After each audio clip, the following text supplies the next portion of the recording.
3 सितंबर को वित्त मंत्री निर्मला सीतारमण ने कई ऐलान किए। उन्होंने ज्यादातर फूड आइटम्स और डेली यूज वाली चीजों को 5% के जीएसटी दायरे में रखा, तो वही कुछ प्रोडक्ट्स को 18% जीएसटी स्लैब में रखने का ऐलान किया। हालांकि सिगरेट और तंबाकू जैसे हानिकारक प्रोडक्ट्स पर जीएसटी बढ़ाते हुए 40% कर दिया गया, लेकिन बीड़ी पर जीएसटी घटाकर 18% स्लैब में डाल दिया गया। बीड़ी बनाने में इस्तेमाल होने वाले तेंदू पत्ते पर जीएसटी 18% से घटाकर 5% कर दिया गया है। अभी सिगरेट, तंबाकू और बीड़ी जैसे उत्पाद पर 28% का जीएसटी है, लेकिन इस नए बदलाव के बाद बीड़ी सस्ती हो जाएगी और सिगरेट, तंबाकू महंगे होंगे। अब इसी को लेकर बिहार में सियासत शुरू हो चुकी है। केरल कांग्रेस ने सरकार को घेरने के प्रयास में एक ऐसा ट्वीट कर दिया जो उल्टा पड़ गया। केरल कांग्रेस ने बिहार की तुलना बीड़ी से कर दी, जिसे लेकर सियासत गरमाई हुई है। वहीं दूसरी ओर ये भी सवाल उठ रहे हैं कि जब सिगरेट, तंबाकू जैसे उत्पाद पर 40% जीएसटी है, तो बाकी बीड़ी पर जीएसटी को घटाकर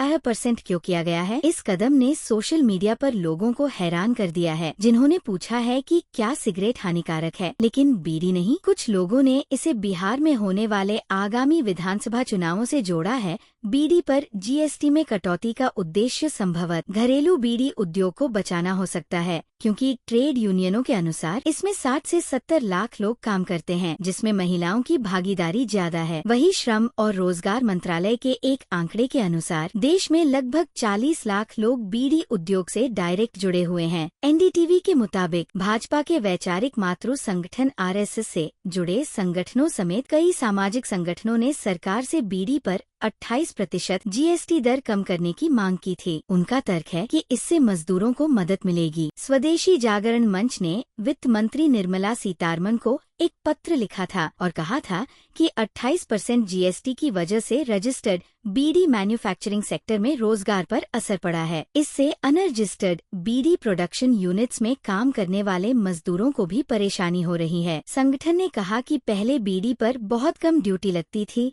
और कई राज्यों में बीड़ी पर सेल्स टैक्स भी नहीं लगा था, जिससे मजदूरों को कम दिक्कत होती थी। सरकार ने कहा है कि जीएसटी दरों में बदलाव 22 सितंबर से लागू होंगे, लेकिन सिगरेट, पान मसाला, गुटखा, बीड़ी और अन्य तंबाकू उत्पाद क्षतिपूर्ति उपकर खाते के तहत लोन और ब्याज भुगतान दायित्वों के समाप्त होने तक उसी दर पर बेचे जाते रहेंगे।